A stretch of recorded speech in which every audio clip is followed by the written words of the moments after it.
Hello, and welcome to Marketing Techniques for Landscape Architecture Firms, presented by Krisian Hiner. Krisian is the co-founder of StackRock Group, a rapidly growing landscape architecture firm. We'll join the webinar now as Krisian describes his career history and how he decided to start StackRock Group with his friend Will Howard. Take a listen. And I started working for a landscape construction company while I was 15 years old, just running a shovel, running a skid steer, driving a dump truck. Went to Boise State, worked for the same contractor for all through college and even a little bit after.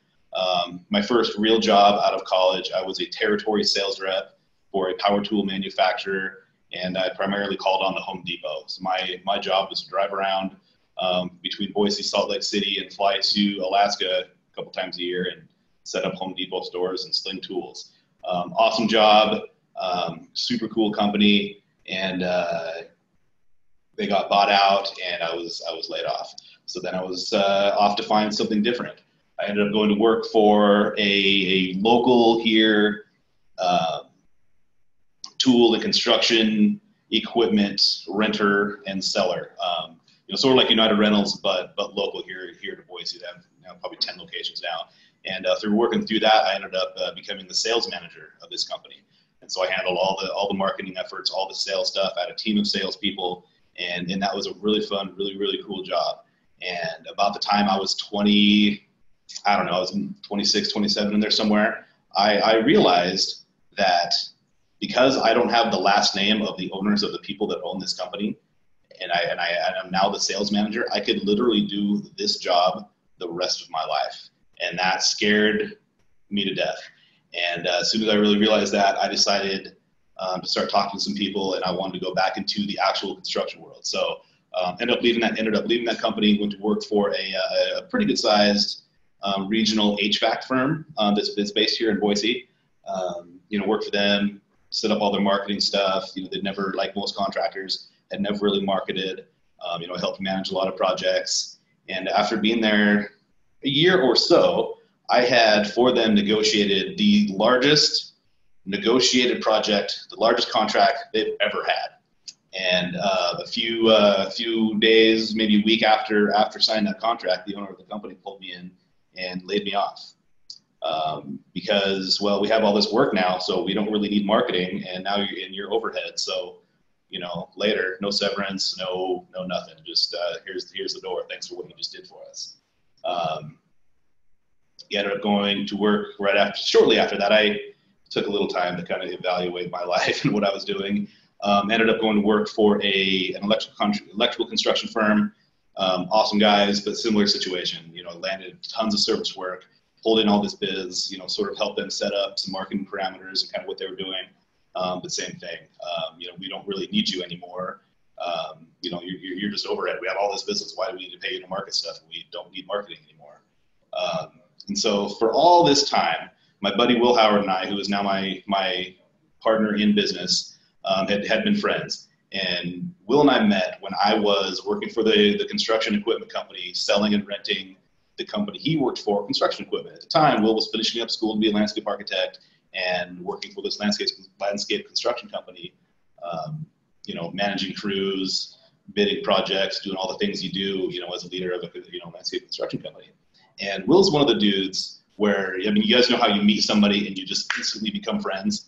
That was Will and I. We met and boom, did we just become best friends? Yup. And so we hung out a bunch. This is, before either of us were married, had kids, any of that stuff. So we spent some time going to happy hours and, drinking beer and doing stuff. And for a long, long time, him and I talked about, what if we were to start our own landscape architecture firm? We talked about this probably close to 10 years before we actually started StackRock Group. What if we were to start a landscape architecture firm where Will is the talent, he's the one, he's going to do all the designs, all the stuff, and I'm going to be the sales, marketing, business end of the thing, and I'll handle all the stuff he doesn't want to do. I'm certainly not trained to be a landscape architect. I grew up in landscape construction. I can talk the talk, but, I'm not going to be the technician. I'm not the one that's going to design stuff. I'm going to bring in work and make sure our people have, at the time we didn't know we'd have people, but make sure he had, enough projects to work on. And like I said before, everybody thought we were out of our minds, thought we were just crazy. His current employer thought we were crazy.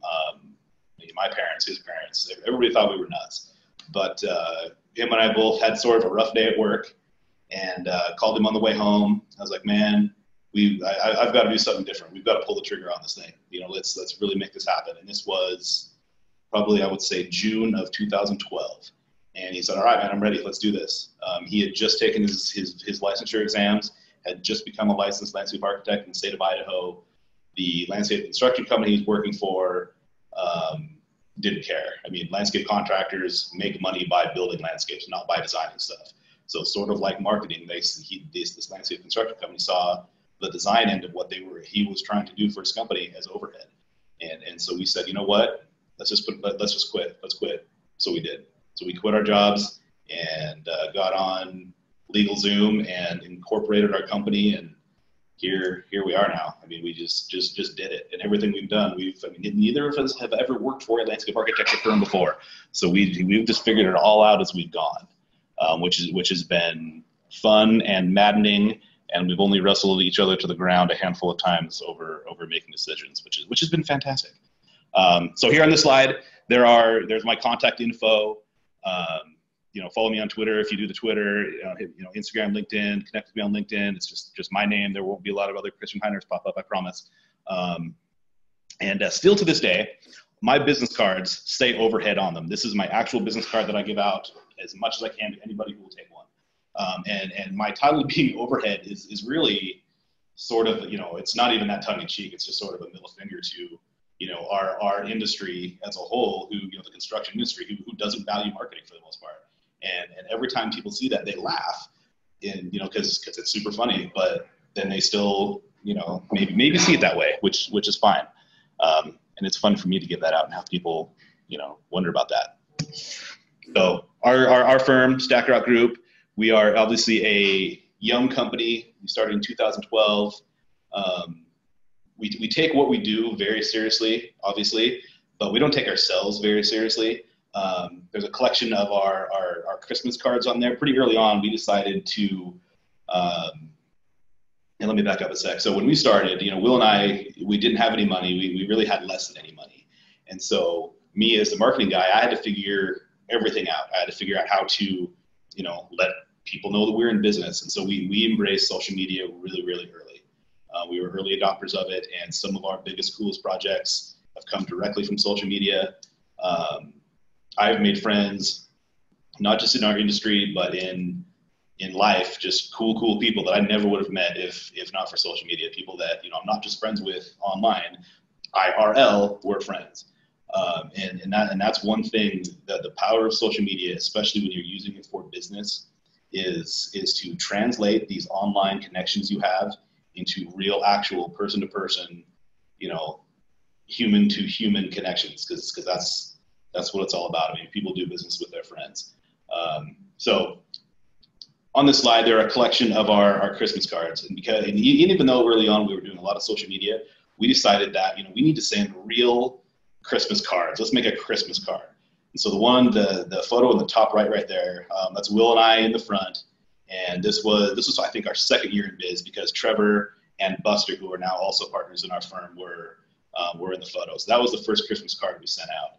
And our inspiration for our Christmas cards has always been awkward family photos. So we think of it as awkward company photos. So anything we can do to make it super, super awkward is really fun for us. Because like I said, we don't take ourselves that seriously, but our business and what we do, we take very seriously. The uncropped version of that photo is one of my favorite things ever. It just, the full photo just didn't work on the card. So we're all obviously wearing white turtlenecks. If you zoom out, there's a fondue pot sitting there, and we're all wearing Birkenstocks. Just total awkward hippiness, which is so fun.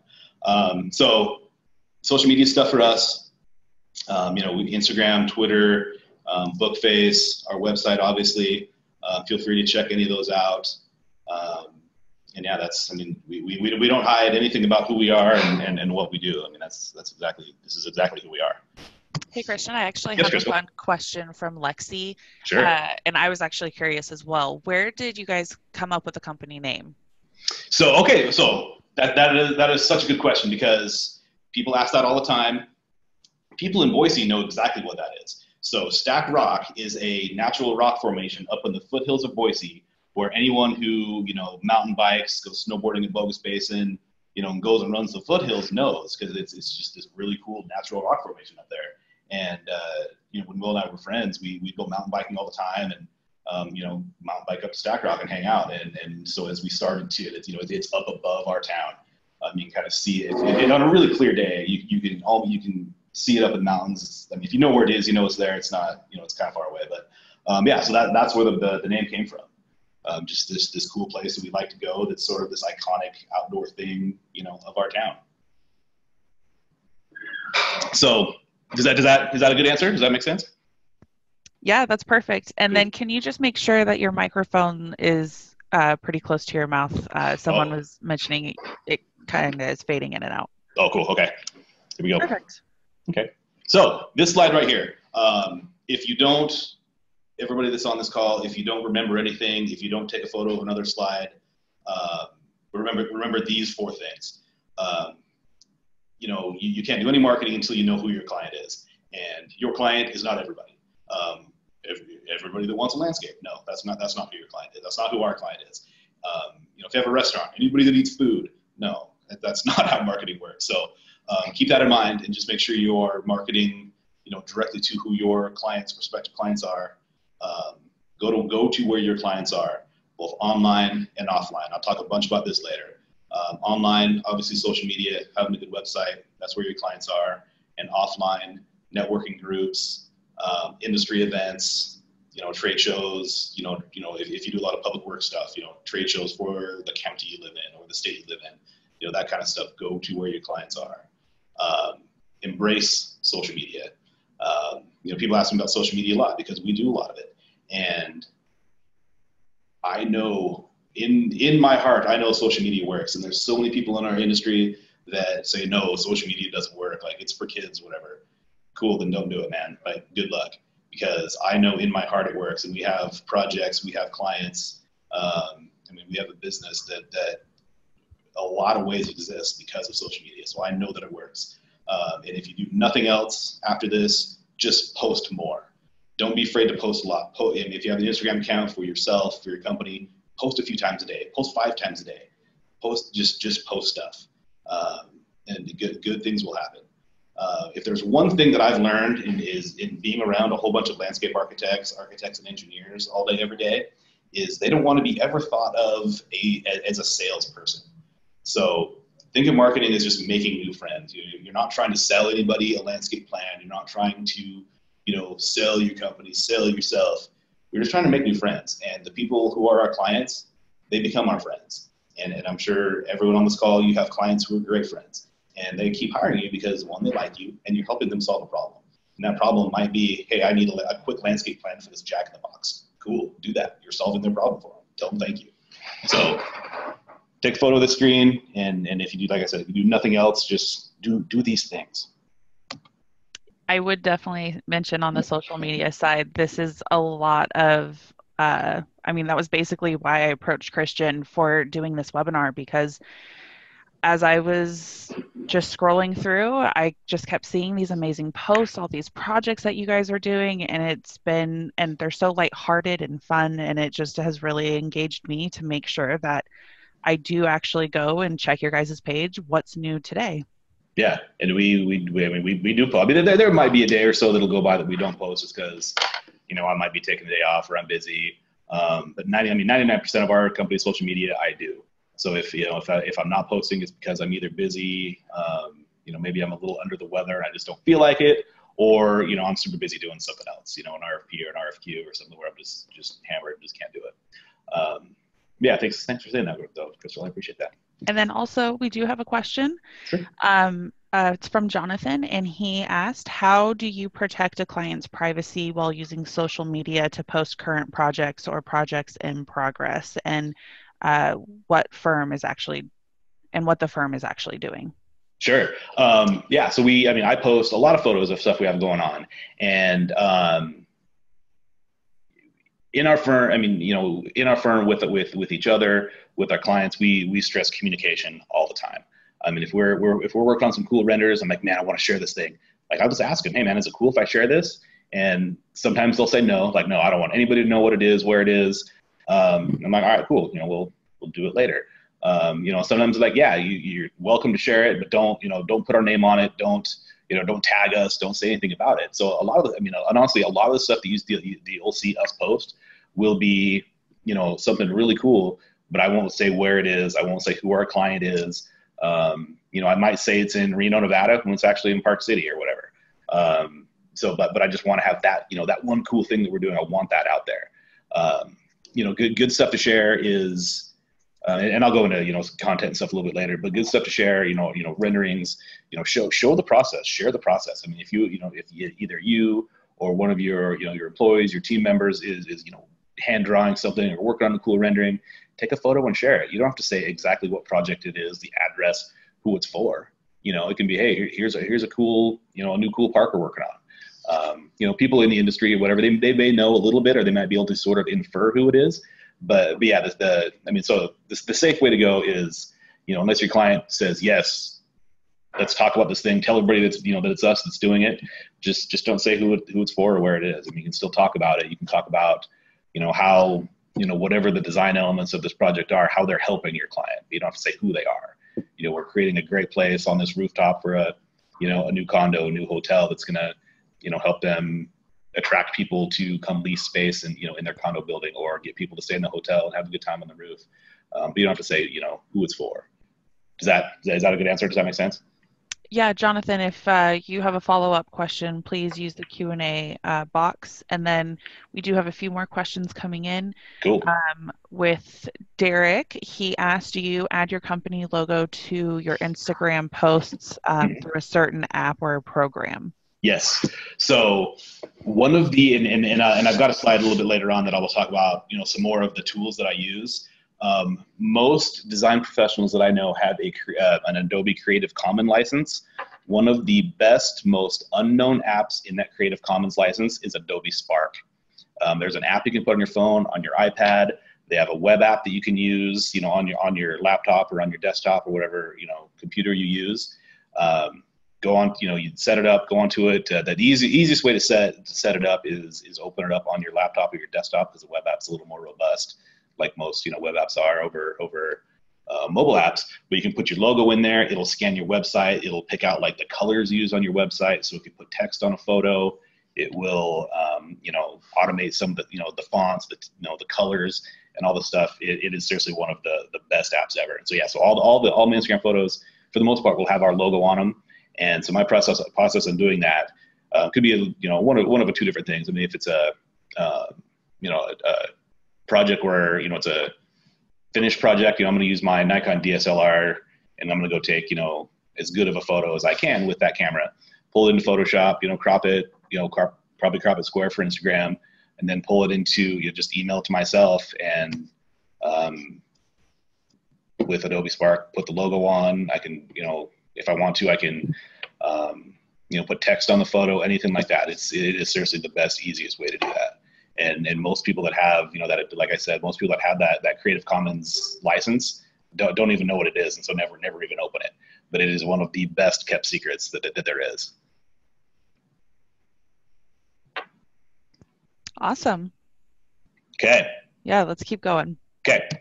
So when Will and I started, I mean, this is a question that kept, kind of coming up for us. What Will, man, what if you were the best landscape architect in the world, but nobody knew it? It wouldn't matter. You could be the most creative, technically proficient, construction-minded, constructability-minded person that there ever was. But if nobody knew it, and you just sat in a cold, dark basement somewhere, it wouldn't matter. And so we decided really early on, and I'm so lucky and fortunate to have, a friend and a partner like Will who understands the value in marketing. He knows that so much of what we have going on is because I've gone out and I've found it, I've made it happen, I've sold the projects, I've marketed us to, Hewlett Packard, who's a great client of ours. So as you think about marketing, I mean, think about that question. So what is marketing and why should I do it? Obviously, everybody's on this call because they know they probably should be marketing or are doing a bunch of it and, are looking for some affirmation that, hey, I'm doing it right. Or, hopefully there's no way I'm not going to try to convince anybody, hey, you should go market. I just don't think I have the time to do that.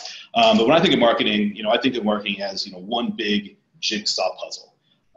Some of the puzzle pieces are bigger than ours, but the more pieces of this puzzle that you have, the more clear of a picture your clients and prospective clients have of what you can really do for them. Social media is a pretty big piece of that puzzle for us, for a number of reasons. I'll talk a little bit about that later. But so, at its core, marketing is, persuading someone to take action. If you get pulled over and you don't want to get a ticket and you're trying to talk the state trooper out of giving you a ticket, you're marketing to them. You're trying to talk them out of giving you a ticket. So it is very core, persuading someone.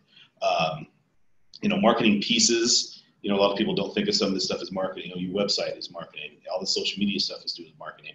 The proposals you send, that's marketing. That's a huge piece of marketing is, what your proposals look like. How's it written? Is it complete? We use, and I'll talk a little bit about this here in a few, we use a proposal software that it's sort of expensive, but it is awesome. It makes writing proposals so fast and so easy. And we write a lot of proposals. We probably pump out, I'd say average throughout the year, probably 15 proposals a week. And we get, the vast majority of those people email back, I'm like, wow, this is the best proposal I've ever seen. Huge companies that we've sent proposals to have never seen a proposal like this before. So proposals are a huge piece of marketing. A lot of people, kind of don't think about it that way. Project photos, having logos on your clothes. Logo clothes for us is huge. Coming from construction, every construction company has, they've got construction, bright green construction T-shirts, stickers on their hard hats, all that stuff. We came from construction, so we kind of look at it that way. I'm sitting here in our conference room wearing a black Stack Rock Group T-shirt right now, and every single person that's out there is wearing some piece of Stack Rock Group clothing right now. When it comes to marketing, that is one of the cheapest, easiest ways for people just to see your logo. And I'm a T-shirt guy, so I wear, unless I'm at work and I'm doing some presentation or I've got to go to some important meeting or whatever, I'm a T-shirt and jeans guy. And so I'll wear a Stack Record T-shirt.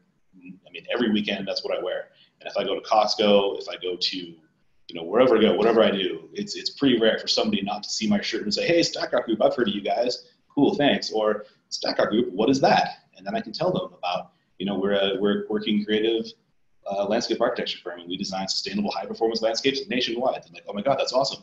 Do you do backyards? Yep. Give me a card. Cool. And that happens all the time. So put your logo on stuff. I know a lot of architects and engineers feel like it's too contractory, but it works, If it works, do it. If I needed to put our logo on a roof shingle and wear it around, man, if it worked, I would do it. So don't be afraid to look too contractory. What people say about your work and about you, that is marketing. So many people who don't think they market will tell me that, we market by word of mouth. Cool. Well, it's the 21st century and social media is the new word of mouth.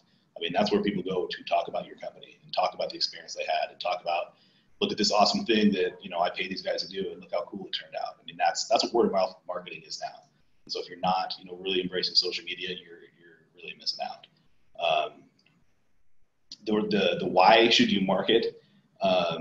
Just like it says here, it's such a huge, awesome tool to educate your current and prospective clients. When Will and I started, and this is still true today, I spend more time educating people on what landscape architecture is than just about anything else. Because the more people know about what we can do and why we do it, it makes people want to hire us even more. With Hewlett Packard, for example, it took a little bit of time for me to build the value of landscape architecture of our firm, but once I did, we've done so much stuff for HP, and it's a huge product of us educating them just on what we can do, on what landscape architecture even is. A great thing about social media is in the year 2019, it allows small firms like ours to very directly compete with huge international firms. And it's this way across any business. Think of a restaurant, McDonald's. They're using Instagram the same way that a local burger joint is. And it has leveled the playing field so much. When we first started, I mean, we like I said, we adopted social media really early on, and we're pumping it really hard, and because all we had was time, and it's free.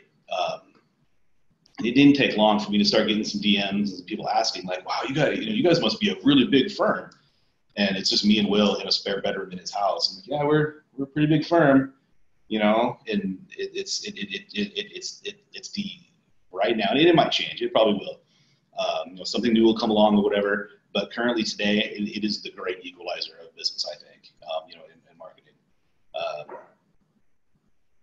One of the reasons a lot of our clients hire us is because they know we are going to promote them, be it an architect, be it, a business. They know that if we're working for them, a huge value add they get from us is we're going to use our social media, our website, our blog, all of the stuff that we have, and we're going to talk about them.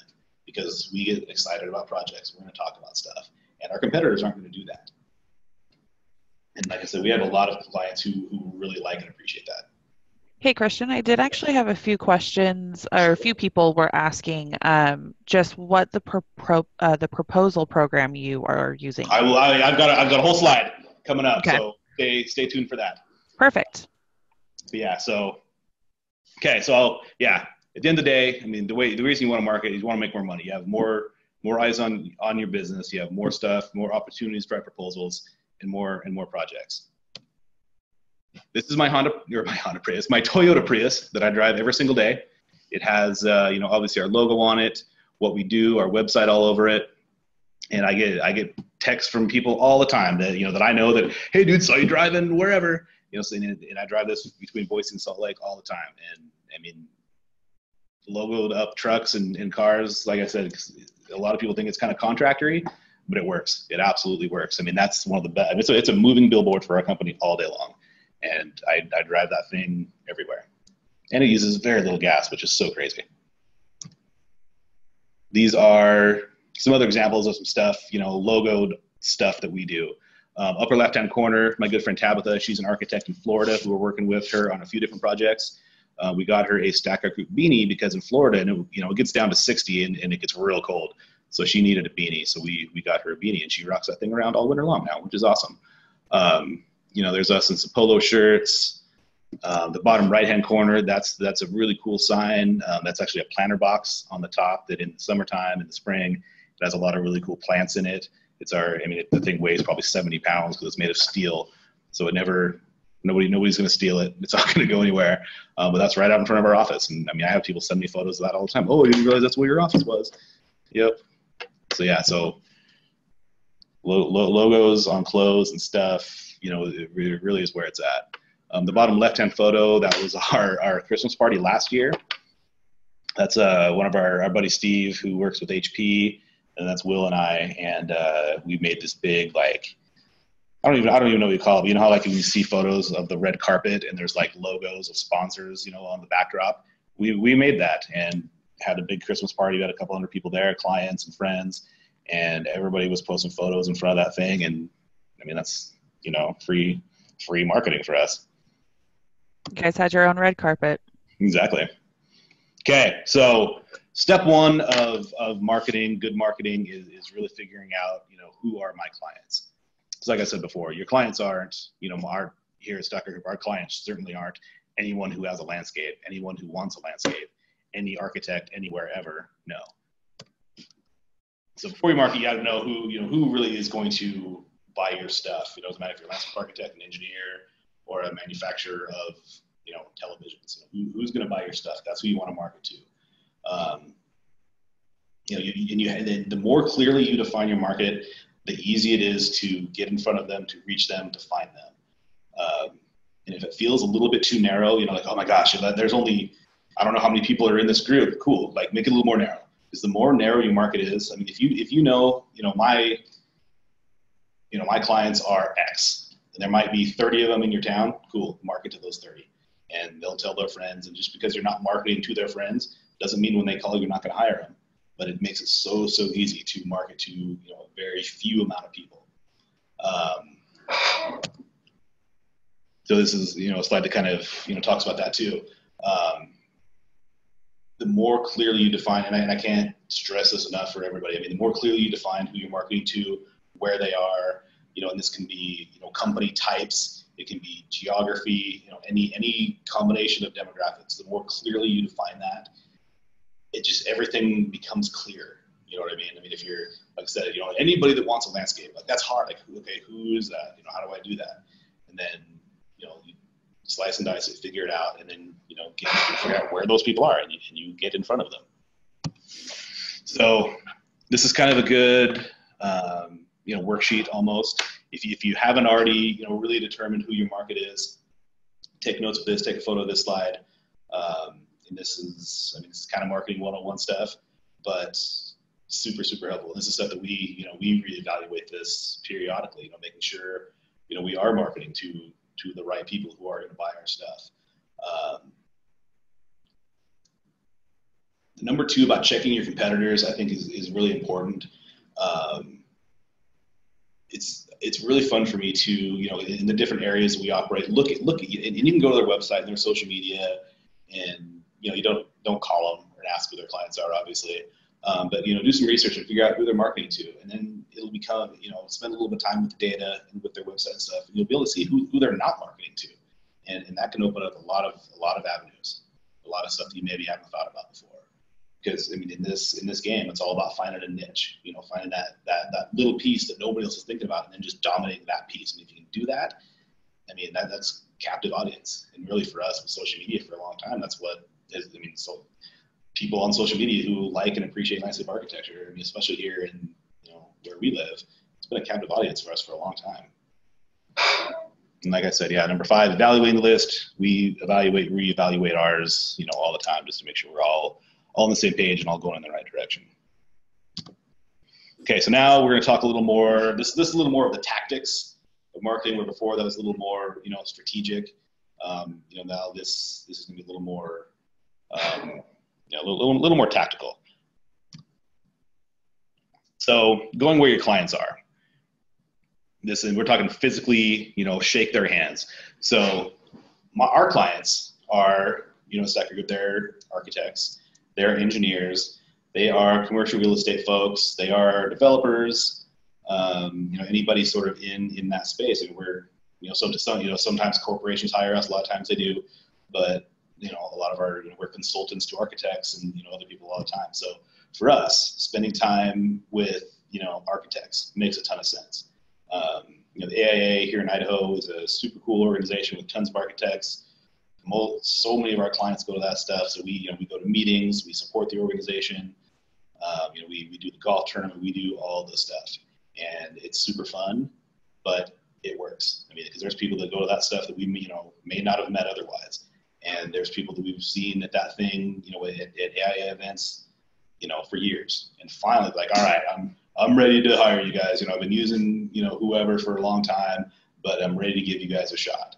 And 99.999% of the time, once we get somebody in, we've got them hooked, because we work really, really hard to, not only turn out a great project for them, but make it fun and make it easy for them. BOMA, if you guys had, I have no idea geographically where anybody on this call is.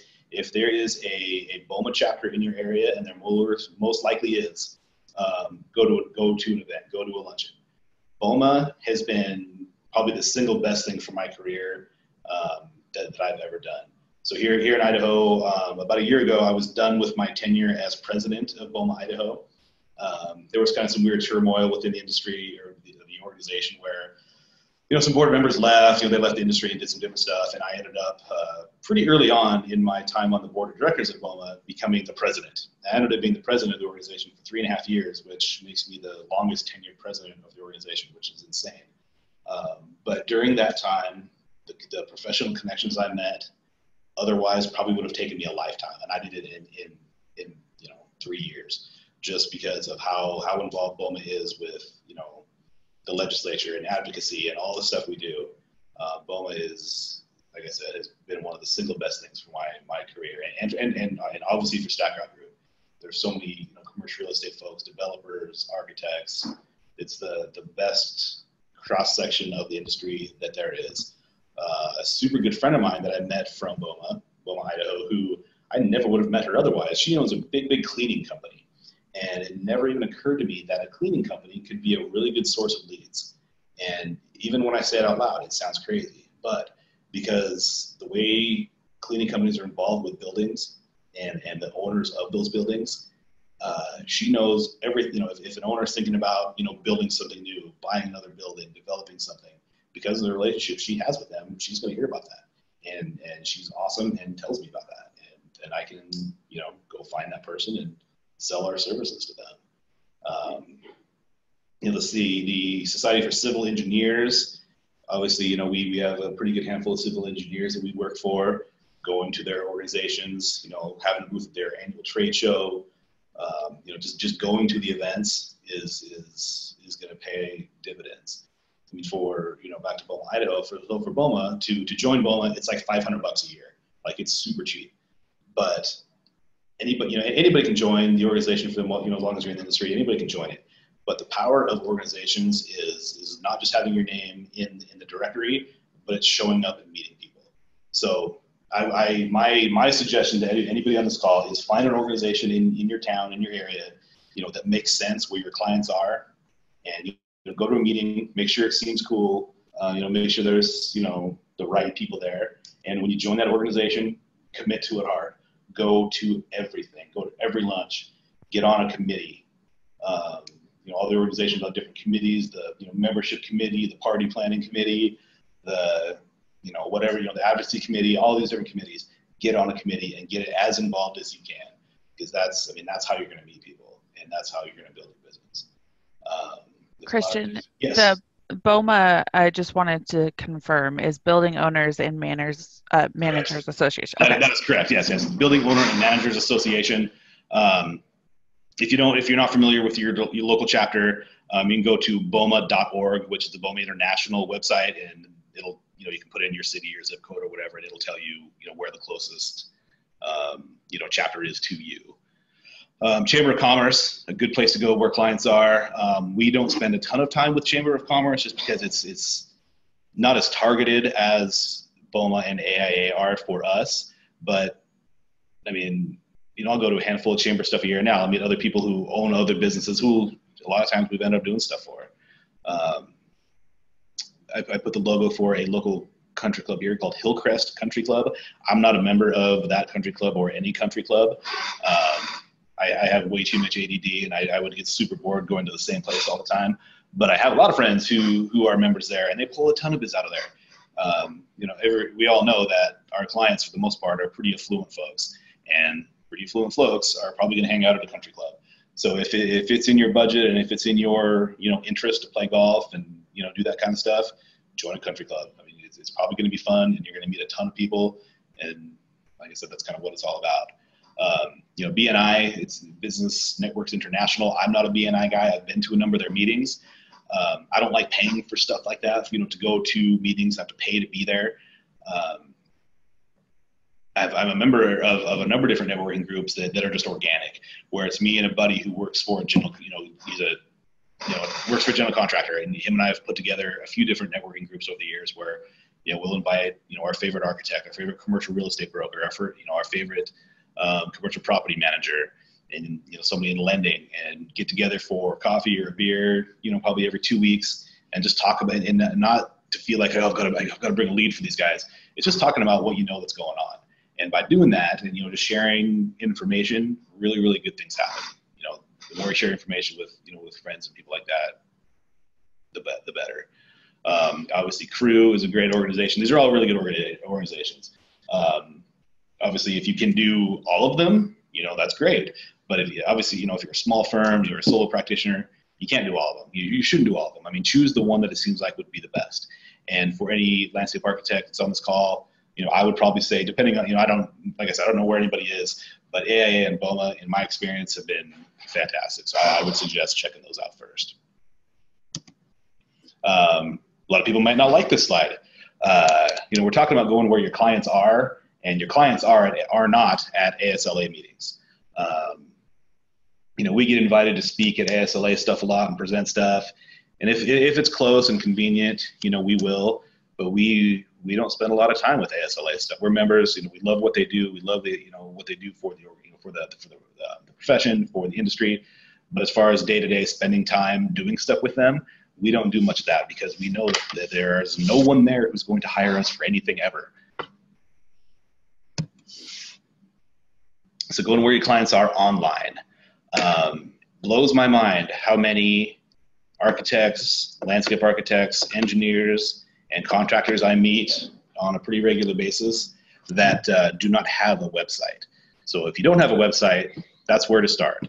And all these other social medias, I mean, the reason you have Bookface, the reason you're on LinkedIn, the reason you have all these things is to push people to your website. I mean, nobody's going to come across my Instagram page and see all the photos and the stuff I write about the photos, like, yep, those are the guys, I'm gonna hire them now. They're going to go to my website. They're going to, do a little more research, learn some more stuff about us, and then they might make that call. So the reason you have all these is to push people to your website. None of these things, none of these things just in a vacuum will work on their own. It's a system that you have to have, like that puzzle I was talking about before. I mean, these are all pieces of the puzzle, and the more of these pieces of the puzzle you have, the more complete picture you're going to have. Your clients and prospective clients will have of who you are and what you do. So as you're doing social media, posting stuff, thinking about posting stuff, taking photos, writing copy, think of social media not as, a business-to-business or business-to-consumer tool, but a person-to-person tool. The power and really the secret sauce in social media is not just throwing stuff out. Here's a photo of a thing we did and hoping somebody's going to engage or call you, because that's not how it's going to work. Put stuff out there, and be it Twitter, be it Facebook, be it Instagram, be it LinkedIn. You put stuff out there, and that's cool. And you're hoping somebody will engage, like it, comment on it, ask a question. But the real power is going to other people's stuff, following other people, commenting on their stuff, asking them a question, and you taking the initiative to really start that conversation. So here is our Instagram page. If you do not have your company on Instagram currently, I highly, highly recommend it. What the social medias right now that for us that are that are just the best. We do a lot of them, but Instagram and LinkedIn right now are totally where it's at. So if you're not on LinkedIn, get your company on there.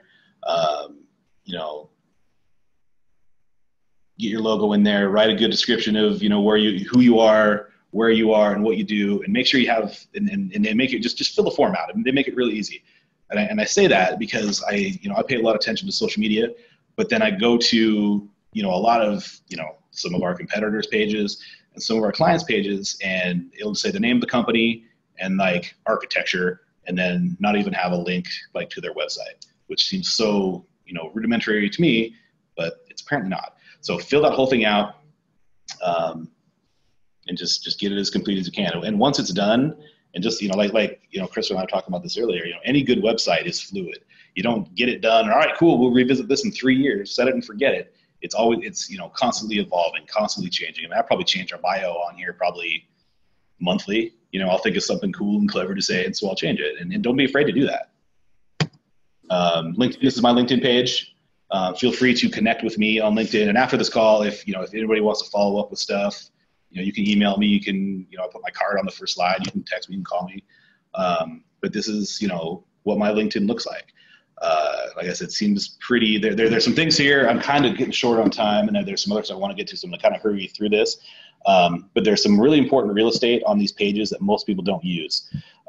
Obviously, having a good headshot, don't take a selfie, don't have a photo. This is a professional thing. So I get why you'd want to have a photo with you and your kid or your dog or whatever, but put that on Facebook. Don't put it on your LinkedIn page. The header where it says Boise Salt Lake Nationwide right there, that's a really important piece of real estate that so many people don't realize you can customize and put something on there. Same with your business page, the one on the right. Change that thing. I mean, I change that all the time. I mean, and if you use Adobe Spark, and one great thing about Adobe Spark is it's going to, it has all the sizes made for you. So you don't even have to know what those, is it 720 by 310? I don't know. I just go into Adobe Spark and I put Instagram header and it sizes it for me. And then I put photos and text in and then upload it in the LinkedIn app. So important real estate there. and with LinkedIn, just like any other social media, I mean, spend time there. Connect with your clients, connect with potential clients, post stuff, which brings us to, a big question, what do I post? If anybody, knows who Gary Vaynerchuk is, good for you. I love Gary V. He always talks about, because, kind of his shtick is, he's all about Instagram and social media, and he's kind of the, self-proclaimed guru or whatever. But he always talks about, document, don't create. And to any architect, engineer, landscape architect, I would say the same thing. I mean, it's super smart. So many architects that I know are afraid to post to LinkedIn all the time because they only want to post, perfect photos, the one perfect photo of this project. Like, yeah, do that too, but don't wait until you have another one to do that. So many architects that I follow, seriously, it's like they feel like they have to post once a month. Oh yeah, we should probably post something to LinkedIn or, whatever this month, and post more than that. If you're a part of any projects and there's an article in, your local business newspaper, post those articles, anything like that. If something cool comes up about some of your clients, like on this slide, on the right side, I posted, that was an article in a local publication about the new AIA officers. So I posted that and I tagged all my friends who are the architects that got, that are now on the board of directors of that. So it's just a way to, it's good content. This is everybody may have looked at this already. This is one of our Instagram posts from a couple days ago. Hashtag stuff, geography, what it is, who it's for, good hashtags. A lot of people don't understand what hashtags are. They're just live search links. So if you click on Boise, it's going to bring up everything else that's being tagged Boise in chronological order, which is awesome, which makes it really easy for me to go through and follow, comment on other people in Boise who, look like they may, be interested in what we do. And another thing too, this is gonna be a fun one. Another thing too, on Instagram, go on there and follow every client you've ever had, them personally and their company. Follow every manufacturer you work with. Follow everything that has to do with the industry and who your clients are. And that's, so many people that I know will get on Instagram and post 2 photos or 3 photos, and it's, they're decent posts. Here's us doing a thing in the office or whatever, and then they'll quit because, nobody followed us or whatever. It's because people don't even know you're there. If people knew you were there, they would follow you. And the way people know that you're there is by following them, liking their photos, and commenting on their photos. And you start doing that, and yeah, they're going to start following you because I want to see what you're up to too. So we post, client testimonials and stuff. This is on our YouTube page. This is my buddy Spencer, who works for a company called Infinity. Hi, I'm Spencer with Infinity Pools, and Stackrock Group is my landscape architect.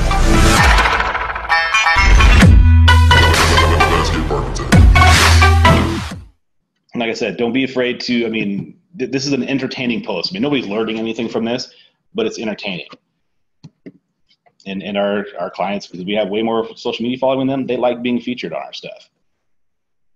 Hi, I'm Levon with Sterling Landscape Company. We've been in business for 46 years. We use Stackrock Group for our landscape architect service. And these are all stuff that we film. They're all filmed on an iPhone.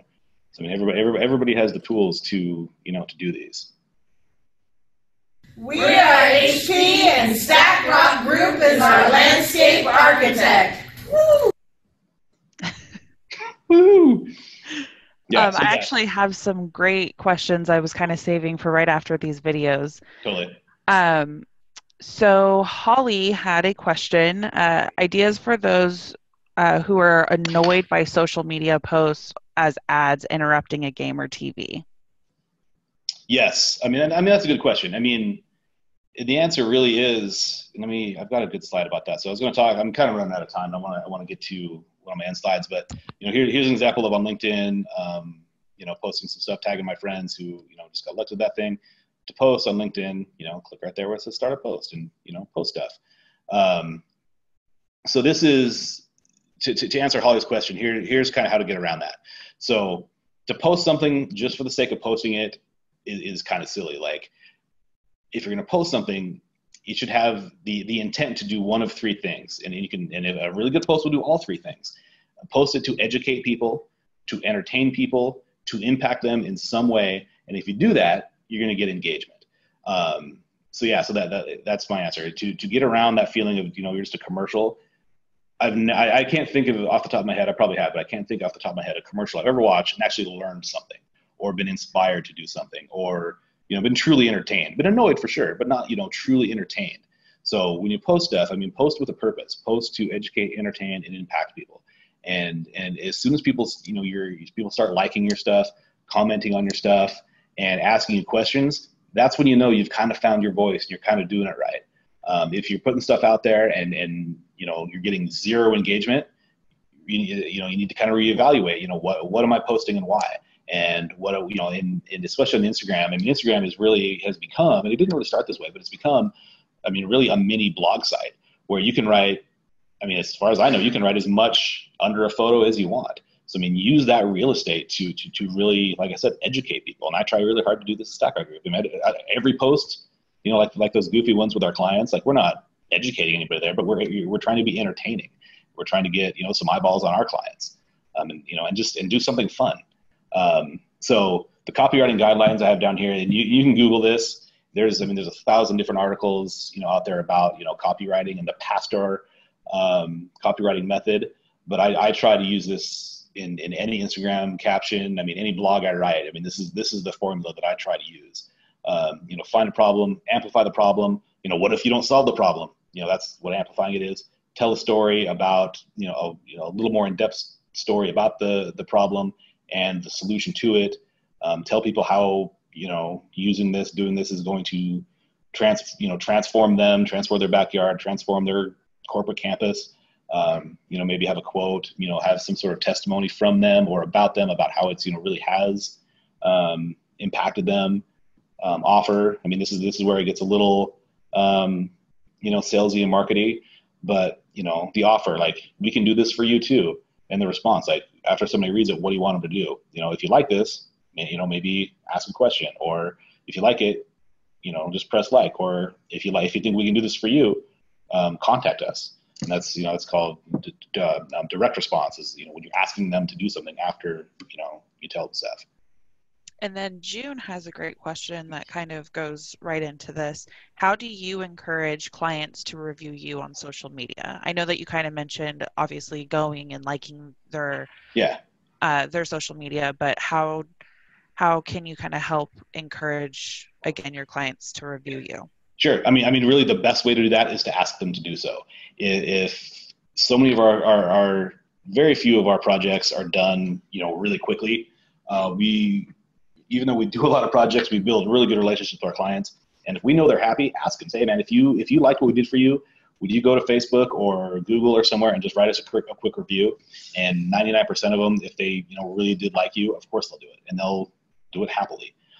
With a lot of our clients, and I'm trying to do more of this, is after they get done, go to their be it a commercial project that we've completed or a residential project, and I don't just want them to write it.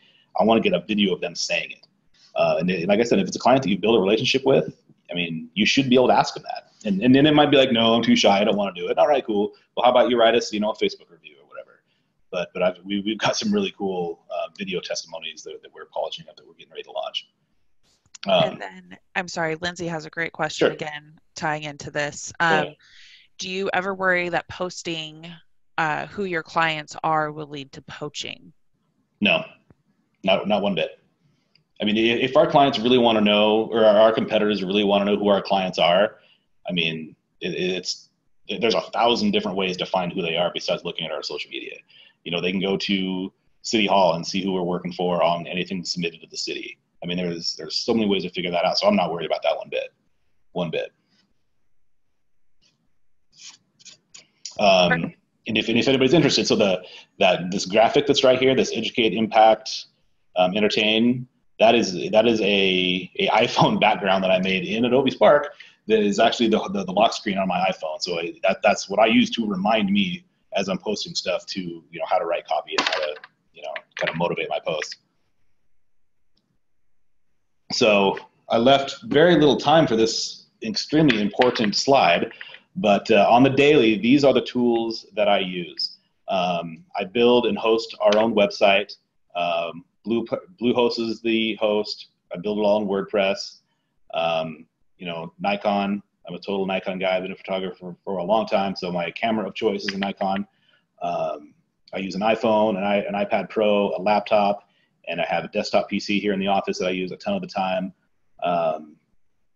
Everything communication-wise we use is in the G Suite, the Google Suite, so our email is through Google. Everything we do, this presentation you're seeing right now is in Google Slides.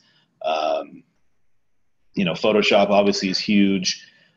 Buffer, a lot of people may or may not have heard of Buffer, but Buffer is an awesome tool for scheduling your social media posts. So you can go, I believe it's just buffer.com. You can go to Buffer, set up your account, and say for LinkedIn, for example, you don't want to physically go to LinkedIn every day or every other day to post stuff. So you can go to Buffer and find 10 articles you want to post, put them in your Buffer, and tell Buffer, hey, post for me every day at 8 a.m. And as long as there's content in there to post, it's going to post for you every day at 8 a.m. or 10 a.m. or 8:12 a.m. or 9 p.m. or whatever time you tell it. HubSpot CRM, that is the CRM tool that I use just to keep track of who I'm talking to and when. The last thing, as a sales and marketing person, the one thing that I hate is when God, when was the last time I talked to that person? I don't even know. I can go to my HubSpot CRM and I can be like, oh yeah, I actually talked to that person. It's been a year. Oh God, I'm awful. I need to call him or her or whomever. So keeping track of who you're talking to and when, it's just a sales tool. I think it's super, super important. HubSpot is an enormous, robust suite of sales and marketing tools that I only use 3% of it for, but that 3% is really, really useful to me. Proposify down there on the bottom right, that is the proposal software that we use, which is fan-freaking-tastic. Makes doing proposals super quick, super easy, and they look awesome. So go to Proposify. I'm sure it's just proposify.com. Sign up for their free trial. Let them know that I actually sent you there, and I think they'll give me like a free month or whatever, which would be awesome. So if you do that, I would really appreciate it because I don't work for them, obviously. Acuity scheduling. One thing that I've definitely learned over the years is people like convenience, and I'm no different in that. If someone wants to schedule a meeting with StackRock Group, they can go to our website and do it. They don't have to call us. They don't have to email our website. Hope we get back to them. And we've all been involved in the meeting scheduling cluster of emails of how about Tuesday? No, Tuesday's out. How about Wednesday? Cool. How about 10 a.m. on Wednesday? No, 10 a.m. Wednesday doesn't work. 30 emails later, cool. We're going to meet Friday at noon. So it doesn't matter if it's a homeowner wanting to schedule a design consultation. It doesn't matter if it's an architect wanting to talk about a project. I'm busy. My mom has actually scheduled meetings with me on our website because she knows then she'll get me. So making stuff super, super easy. I don't get a haircut. I don't get haircuts anymore anyway. But before, when I used to get haircuts, I wouldn't get a haircut unless I could schedule it online. So making it easy for clients to schedule online is what is Acuity scheduling, what we use for that. The one in the middle bottom, it's Hunter.io. Hunter.io is the URL you'd enter into your browser. Hunter is awesome. So if there's a company that you really want to work with and you don't know anybody there and you're trying to kind of find an email address for somebody, Hunter.io will, for free, will give you just about anybody's email address, and it's awesome. And then, of course, Adobe Spark. Obviously, Adobe Spark, which first I don't know how I neglected putting that on here. But yeah, seriously, Adobe Spark is rad. That's such an awesome tool. So these are some of the other questions I get, but we still have, I think, a few minutes. So if there's any other questions, let's see if we can get to those. Perfect. I actually have a bunch. So let's go ahead. I don't know how it works for you for the webinar, Crystal, but does this end at a certain time? It doesn't end at a certain time. We just try to tell people it's going to be an hour, but for the most part, everyone knows the questions are mostly at the end. So I think everybody's kind of waiting for some of these questions. Cool. I can stay on this call for the next hour. I'm totally willing to do that. Okay, so Joshua asked, what is your opinion on paid advertisements? Do you think it's worth it for a new business? I do not. When we started, I've still never, I mean, I've never boosted a Facebook post. I've never boosted an Instagram post. I've never done a Google AdWords campaign. So no, I don't think it's worth it. Where I think, if you're a new biz, I mean, and we were a new biz, so I totally get this. The value, the process, the value really is going to be in optimizing your website. So instead of, boosting, like I said, Facebook pages and doing a Google AdWords thing, if you can't do it yourself, which I totally get, hire someone to do your website SEO. Because I mean, you want to, if you're in Boston, you want to come up with somebody Google's landscape architect Boston. I mean, that's what SEO is. I mean, you can have just like being the best landscape architect in the world, nobody knows it. You can have the best website in the world, and if Google can't find it, it doesn't matter.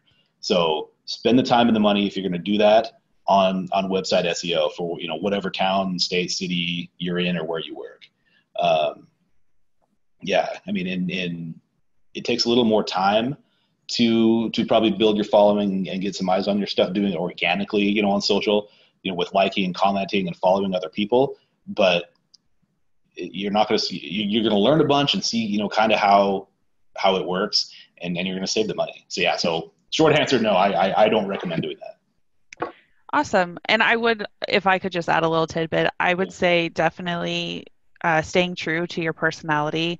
I know that we talked about it a little bit. You guys are quirky and fun, and it just makes it so much fun to work with you. But some personalities aren't like that. And so like you mentioned, instead of it being a quirky company, we can say that we are mellow and traditional, just kind of, but staying true to who you are, I think means a lot. Absolutely. Yeah. And then Darren has a question. Are you selective on who you accept to your LinkedIn in network? Many requests seem to be unrelated in the industry, or are the recruiters? No, I'm not. If anyone sends me a LinkedIn request, I'm going to accept it. If I start getting spammed, message after message after message about hire me as a business coach, I'm probably going to, lose that connection, unconnect them. But on the front end, no, I'll accept a connection from anybody, because you never know.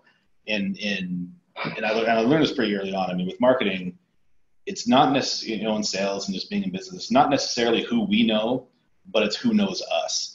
I mean, that random weird connection of that dude who's an accountant in Pittsburgh, just trying to build his network. You never know who he knows. He's going to send you a LinkedIn connection. You're going to accept it. And then he might start learning more about what you do and be like, oh gosh, my brother is a developer and doing this thing. I didn't realize that's what you did. So you never know. And the more people know who you are, the better is my opinion. So yeah, so like I said, I'll accept a LinkedIn connection from anybody, anywhere. Okay. And we have Pedro. How do you approach contractors that don't use the platforms you mentioned, a method that doesn't come off wrong to the client or company that they're working with? I'm not sure if I understand the question, but for us, I mean, because we came from construction, some of our best clients are contractors, and a lot of clients, who are landscape contractors, yeah, they're not on Instagram, but I'll still take photos of the projects and I'll mention them. Hey, this, we designed this and this landscape company is building it. I can't tag them. Like, I'll still tell them, like, when they come out, I'm like, dude, you seriously, it's 2019, man. You need to get on Instagram. Like, you don't have to post stuff. Just get on there and put your, just so I can tag you and stuff. I mean, kind of, in jest, tell them that. But because they're contractors, they may or may not, and that's, maybe an awful thing to say, but, they may or may not get it. And if they don't, that's fine.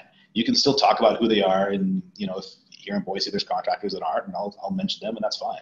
So yeah, I don't think you have to necessarily, not feature them on your social stuff because they're not on Instagram or on, social media. And then Joshua has another question. Do you notice a specific time of day to post something to get the most traffic? There's so much stuff you can read about that, and there was a time when I, would spend, hours reading different articles and trying to figure out the optimal time to post stuff. And anymore, especially on Instagram, if I have a good piece of content and it's ready to go, I'm going to share it. I mean, there's stuff, everybody will say that, Sunday at 1 is like the worst time to post stuff, the worst time. But if it's a good piece of content, and I've done this, I mean, I've posted stuff at 1 o'clock on Sunday, and I've had a ton of people, see it. So on the one hand, I get that, but on the other hand, like I said, if you have a good piece of content, post it. Yeah, and I think with kind of piggybacking on that, I think if it is a good content, like I screenshot a lot of what you guys post so that I can discuss it within our office because there's actually been a few posts that you guys have done. Buster wrote this article that you guys posted, and it was really interesting, and I was very curious about talking about it within the office. So I did screenshot it. Totally. I think that just kind of adds into the whole sharing and having these other outlets like Facebook. With Facebook, oh yeah, I can share it on someone else's page, and then it continues to grow and grow. Totally. And that's what a viral post is. I mean, it's definition right there.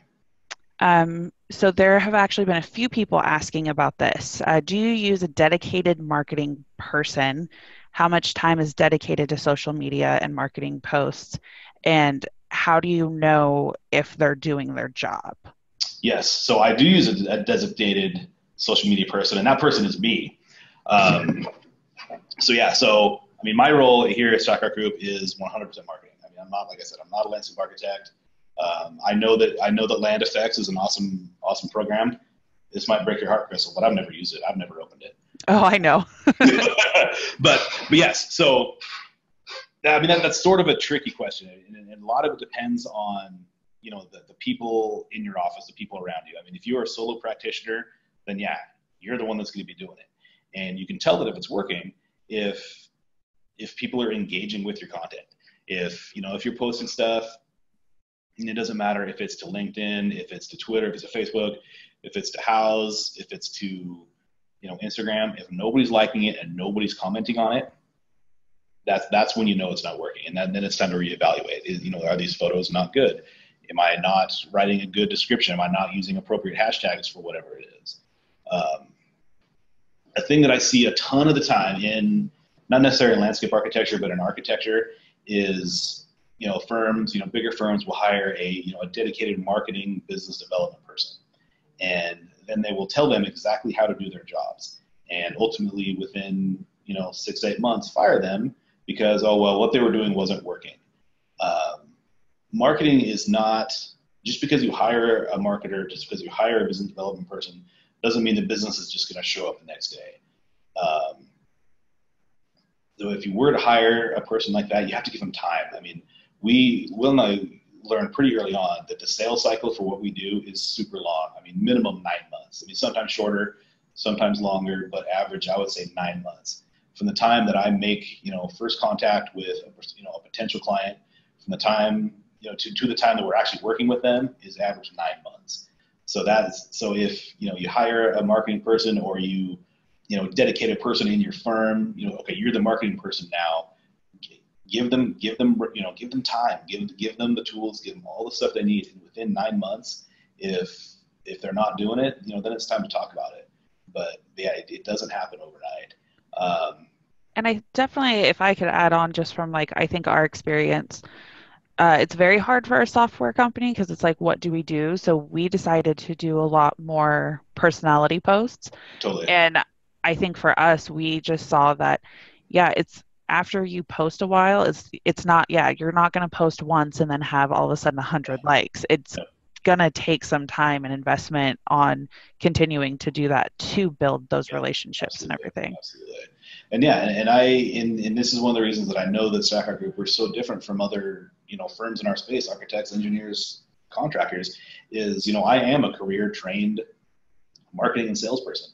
I don't know another person, I don't know a landscape architect that's ever had a whole bunch of marketing classes.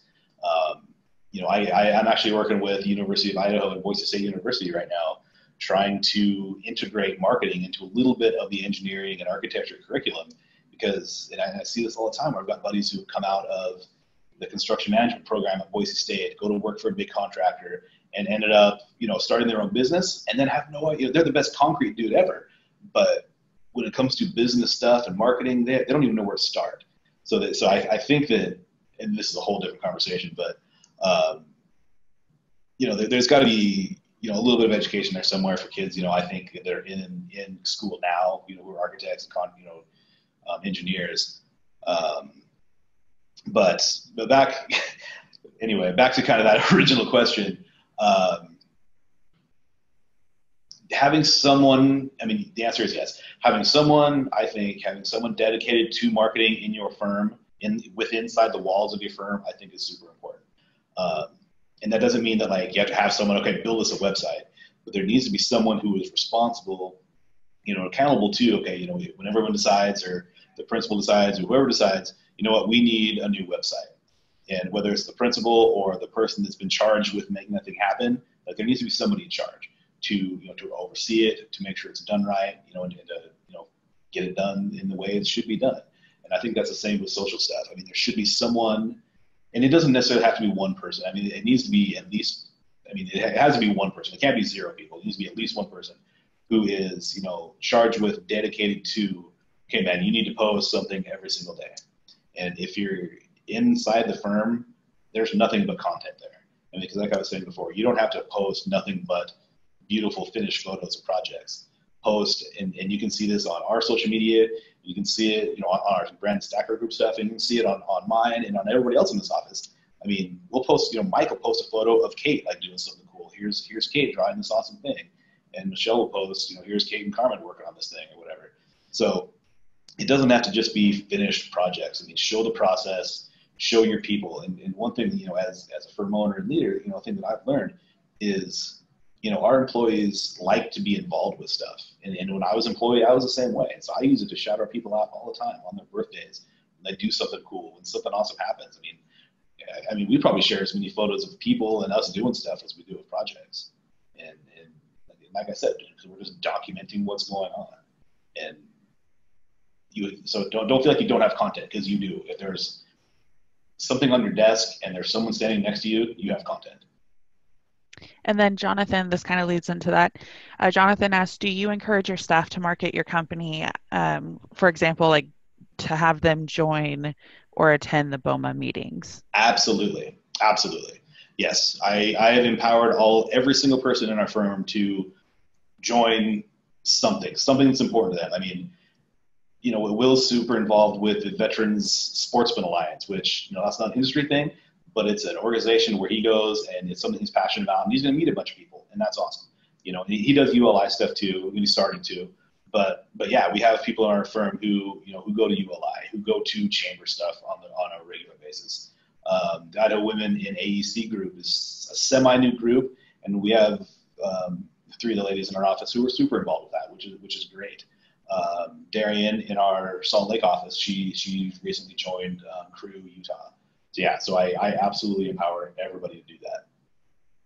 And Ashley has a question. Do you have an answering service or an office manager to help with filtering phone calls and leads, or do you just take calls on the spot? We do. So we have an office manager, and her name is Michelle, and she's awesome. She answers the phone, not necessarily all the time. I mean, everybody sort of answers the phone, if it's close to when it rings. But yeah, we don't have an answering service. We don't have a phone tree, anything like that. And Robin has a great question. What yearly increase money-wise in sales did you see as a part of your marketing efforts? We've doubled in size every year. Yeah, you guys have grown. It's been amazing. Yeah, and where that's going to go, I can't say. I mean, we have projections, we have goals that we're working really, really hard to hit. I mean, this year our goal is to do 25% more this year than we did last year. And that comes from, for us, that comes from, finding new clients, getting more projects out of the clients we already have. And gosh, I could talk for an hour just about this, but one thing that we've set up here in our office is all of our, we're not big on titles around here. I mean, we've always talked about there's 2 jobs in our firm: finding work and doing work. And if you're not doing one of those, like, what are you doing? Either you're working on stuff or you're finding stuff. So like I said, we're not big on titles, but a lot of our, and when I say a lot, like all of our key people, we have set up as account managers. And as an account manager, their job, and they'll work on projects for other people that aren't their accounts, but they're set up as account managers to where their job is to and some are architects, some are landscape contractors, some are developers, some are regular businesses, whatever, set up as account managers. And their job as the account manager is to know and love that account and nurture them and to get more business out of them. And that way, they're not selling stuff to somebody they don't know. They're not making cold calls.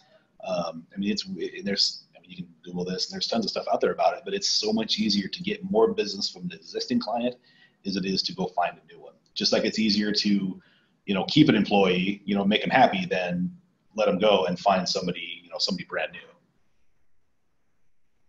Yeah, definitely. And I personally think that you guys have such an interesting and great setup because everybody in the company knows like what their role is and understands that, yeah, you may not be the face, but like Trevor, he focuses on 3D. Buster does all the construction documents. You and Will are out there in the front. So it's just very interesting how you guys all can help balance each other. And it's like you're not trying to do a million things. You know what your role is to support the overall goal of your guys' company. And yeah, and it's always been, and that's always kind of been the attitude is, like I said, finding work and doing work. Those are the only jobs we have. And what I do is no more important than what Will does, and what Will does is no more important than what I do. What I do is no more important than what Mike does, and what Mike does is no more important than me. It's all, we're all in this thing together. Lucas has a question on what is the breakdown of public versus private clients for StackRock? We don't do a ton of public stuff. Pretty early on, I went after a couple RFPs pretty hard, and we're shut down just because we were a new firm, and we're basically told we have no business, doing that. So we, as we've been in the game a little bit longer, we go after some more public stuff. But I would say, percentage-wise, man, we're 95% private, 5% public. Okay. And then Pedro had a follow-up question. So if contractors that you want to work with in your area don't have or use social media platforms, what would be the best way to introduce your company to them? Email, a letter, or going to their office and personally introducing yourself? I would say just going to their office. Yeah, if they're not on social. Probably one of those like the Chamber of Commerce, doing those events. Yeah. And that's the kind of thing about, going to chamber, are they going to be at a chamber meeting? Who knows? If there's a contractor in town, you're like, what, I need to know these people, just go there, show up, bring them, grab a fruit basket or whatever, and just show up. Perfect. Well, if anyone else has any questions that they'd like to submit, right now we have no further questions. I want to thank you so much for all of this information. I think that this has been fantastic. I'm going to go update my LinkedIn page here. So last chance for people. We're getting a bunch of thank yous. Yeah. And like I said too, everybody has my contact info now. Seriously, you can email me, you can hit me up on social, you can call me, I'm super happy to help. Yes. It's super fun to talk to. Well, Crystal, thank you so much. Thank you so much. Absolutely. Thanks, everybody. Have a great Friday, everybody. Happy marketing.